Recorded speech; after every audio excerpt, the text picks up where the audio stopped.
Volvemos a tener un momento en donde vemos personajes históricos un poco olvidados, como es el caso de Juan N. Méndez y Carlos Pacheco. Lo mencionas al principio del cuento. ¿Nos puedes hablar más acerca de ellos? Juan Nepomuceno Méndez, hay que decirlo. Hay solamente 2 presidentes mexicanos que estuvieron el 5 de mayo. Okay. Y uno es Porfirio Díaz, que lo sabemos, y el otro es Juan Nepomuceno Méndez, ¿no?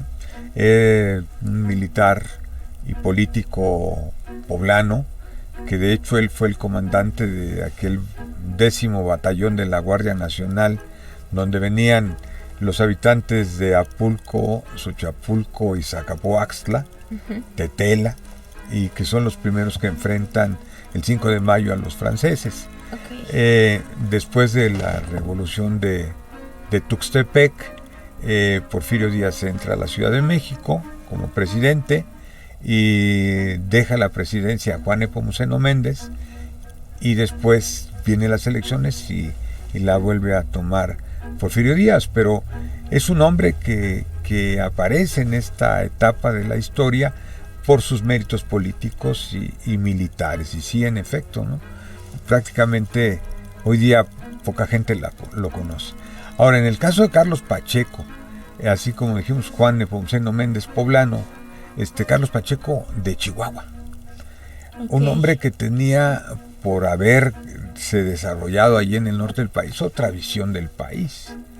Inclusive, ¿no?, su posición en términos de visión económica, de visión social, era totalmente diferente a la parte del centro o del sur del país. No era una persona que tenía conocimientos acerca de administración de negocios, de administración de espacios económicos.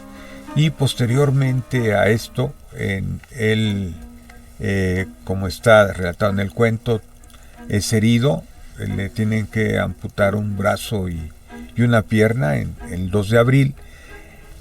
Porfirio Díaz se lo recomienda al presidente y lo hacen administrador de correos de la ciudad de Puebla.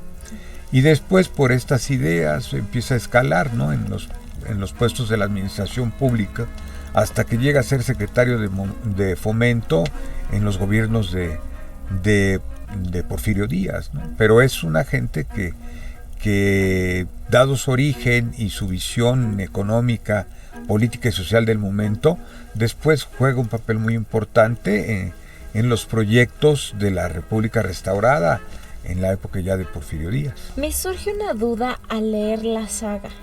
Los episodios de ella están narrados en primera persona, pero los de él están narrados en tercera persona. Dinos cuál fue el objetivo creativo por parte del escritor al utilizar sus recursos de esta manera. Yo quería hacer más fuerte el vínculo con la mujer protagonista, y quise dar un poquito más de aire a la posición del protagonista masculino, narrándole en tercera persona. Pero sí, o sea, la fuerza de la primera persona se la di específicamente en la saga a ella, sí.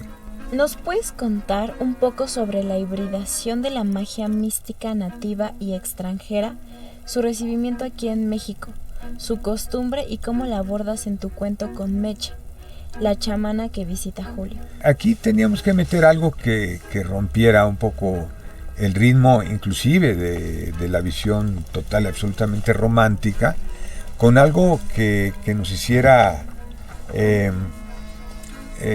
reflexionar, que también en aquella época, ¿no?, había hombres, mujeres que se dedicaban, en este caso nuestro por los orígenes, a ser chamanes, ¿no?, y que tenían también pues la lectura de la fortuna, que no solamente es una cuestión de gitanos, ¿no?, sino había los que tiraban las cartas, había muchas personas que participaban de esta época, y sí hay que decirlo, ¿no?, la posición de la superstición.